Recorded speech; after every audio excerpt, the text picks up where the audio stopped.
Good morning, dear students. Welcome to class of social science. So students, today we will discuss about our next topic.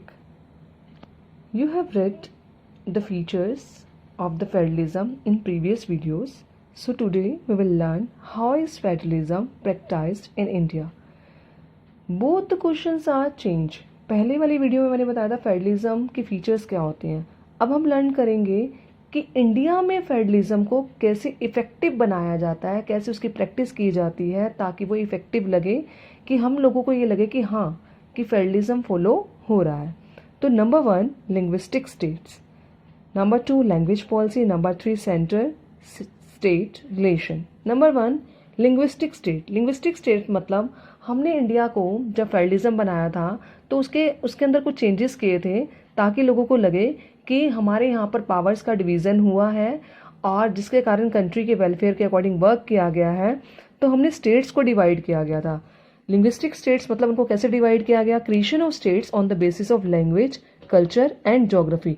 जो एक जैसे language बोलते हैं, जो एक जैसे कल्चर के लोग हैं और जो एक जैसे ज्योग्राफी के हैं, उनको हमने स्टेट के अकॉर्डिंग कवर किया. जैसे तमिलनाडु के लोग तमिल बोलते हैं, उनका कल्चर अलग है, तो उन सब लोगों को एक ही स्टेट में हमने कवर कर दिया.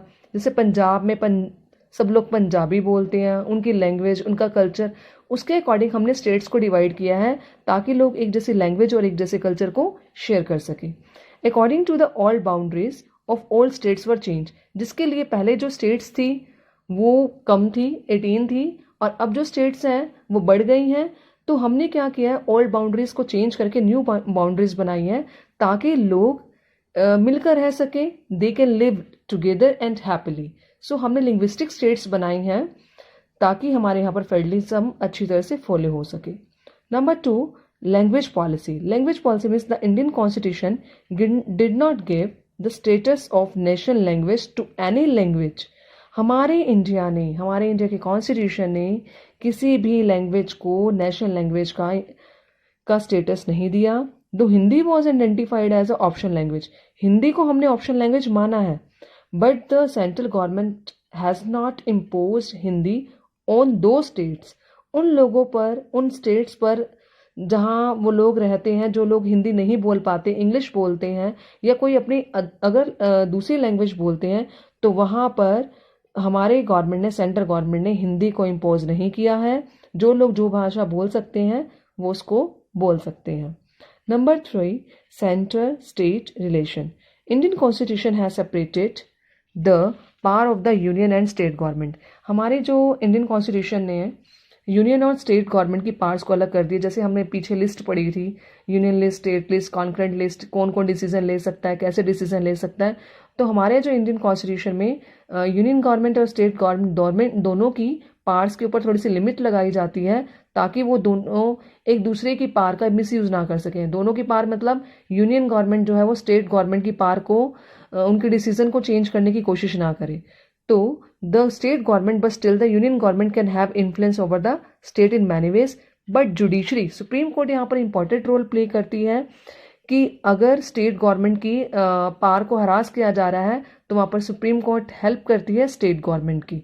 सो these are the features which makes India a federal country, and in this way federalism is practiced in India. So in our next topic we will learn language policy of Indian Federal. कि language policy को कैसे अपनाया है, कैसे opt किया है हमारी India ने. No national language. In the second point we have read about the language policy. हमारे यहाँ पर किसी भी लैंग्वेज को नेशनल लैंग्वेज नहीं माना गया, हिंदी को ऑप्शन लैंग्वेज माना गया है. बट स्टेट गवर्नमेंट ने वहाँ भी हिंदी को इम्पोज नहीं किया जहाँ पर लोग डिफरेंट लैंग्वेजेस बोलते हैं. ये सेम पॉइंट आप यहाँ पर फॉलो कर सकते हैं in the number 1 point. Second point scheduled languages.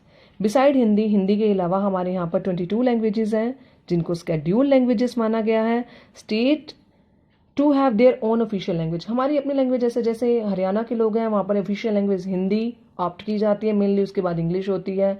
In the same way Punjab में हम पंजाबी को ले लेते हैं मेन लैंग्वेज, उसके बाद इंग्लिश भी ले लेते हैं. तो अलग अलग एरियाज में सबकी अपनी रीजनल लैंग्वेज है, कोई उनको मना नहीं कर सकता.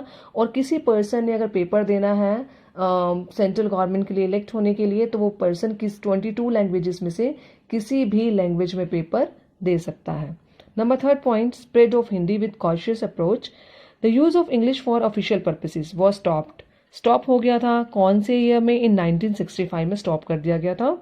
However many non Hindi speaking states, तो पहले जब इंग्लिश को मना किया तो कुछ स्टेट्स ऐसी थी, जैसे हम बोलते हैं साउथ वाली स्टेट्स हो गई, तमिलनाडु, केरला, उन लोगों को हिंदी बोलने नहीं आती थी. तो उन्होंने डिमांड की that use of English language, कि इंग्लिश लैंग्वेज के यूज़ को बंद ना किया जाए.